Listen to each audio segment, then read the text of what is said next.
امریکہ مشرف کے لیے لابنگ کرنے والی کمپنی سے تحریک انصاف کا معاہدہ۔ تحریک انصاف کے ایک بڑے پاکستانی امریکی حامی نے ایک اور اسٹیفن پائن کی قیادت میں چلنے والی ایک اور امریکی لابنگ فرم LGS LLC کے ساتھ لابنگ کا معاہدہ کیا ہے۔ اس امریکی لابسٹ نے 2001 میں فوجی عامر پرویز مشرف کے لیے بھی لابنگ کی خدمات انجام دی تھیں۔ دی نیوز کو ملنے والی دستاویزات سے پتہ چلتا ہے کہ PTI کے معروف امریکی پاکستانی حامی فیاض قریشی، جنہوں نے فرنٹ آف ڈیموکریٹک پاکستان نام کا ادارہ بنا رکھا ہے، انہوں نے واشنگٹن DC میں LGS LLC کو 16 مارچ 2024 تک 45 دنوں کے لیے ہائر کیا ہے اور اس کی خدمات کے لیے اسے $50,000 ادا کیے جائیں گے، جن میں سے $35,000 11 اور 17 جنوری کو 2 قسطوں کے ذریعے ادا کیے گئے۔ اسٹیفن پائن اس سے پہلے سابق فوجی عامر پرویز مشرف کے لیے بھی لابنگ کی خدمات انجام دے چکے ہیں۔ قریشی نے انہیں ارکان کانگریس کے دفاتر میں ملاقاتوں کے لیے ہائر کیا ہے۔ لابنگ فرم ارکان کانگریس میں PTI اور اس کے ارکان سے متعلق معاملات میں آگاہی پیدا کرنے کی کوشش کرے گی۔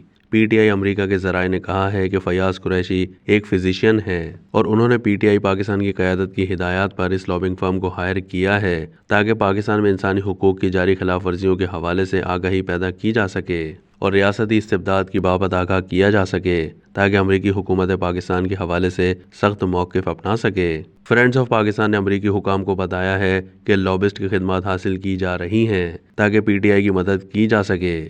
اس دستاویز میں کہا گیا ہے کہ front of democratic Pakistan PTI کے مفادات کے تحفظ کے لیے کام کرتی ہے، جو کہ پاکستان کی ایک سیاسی جماعت ہے۔ دستاویزات سے یہ بھی پتہ چلتا ہے کہ اس کی فنڈنگ ایک پاکستانی نژاد امریکی فیاض قریشی کی قیادت میں ہو رہی ہے۔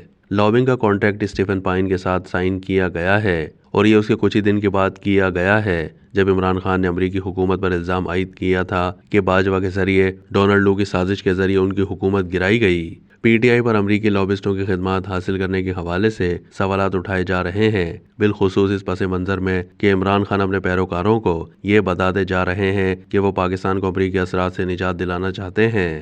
PTI کے تازہ ترین لابسٹ اسٹیفن پائن وہی ریپبلکن لابسٹ ہیں جنہوں نے پرویز مشرف کی آمریت کے دوران ان کے لیے بھی 11 ستمبر کے حملوں کے بعد کام کیا تھا۔ پائن کی ایک ویڈیو پکڑی گئی تھی جس میں وہ قازقستان کے ایک سیاستدان سے کہہ رہے تھے کہ وہ بش انتظامیہ کے اعلیٰ عہدیداروں کے ساتھ ان کی ملاقات کرا سکتے ہیں اگر وہ بش کے صدارتی لائبریری کے فنڈ میں بھاری عطیات دیں۔ پائن بش کے حامیوں میں سے ایک تھے اور انہوں نے ایک ایگل ٹیم بنائی تھی جس نے مشرف حکومت سے 1 سال کے کانٹریکٹ کے لیے $180,000 لیے تھے۔ اس کا پتہ امریکی فورن ایجنٹس ایکٹ کے تحت بنائے جانے والے امریکی سرکاری ڈیٹا بیس میں ہوتا ہے۔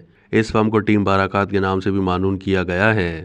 1 جنوری 2006 کے خط میں مشرف نے پائن کی ورلڈ وائڈ اسٹریٹجیز پر اظہار تشکر کیا ہے۔ مشرف نے پائن کو لکھا، مجھے اس سے بہر مسرت ہوئی ہے کہ آپ نے پاک امریکہ تعلقات کو مضبوط بنانے کے لیے اہم کردار ادا کیا ہے۔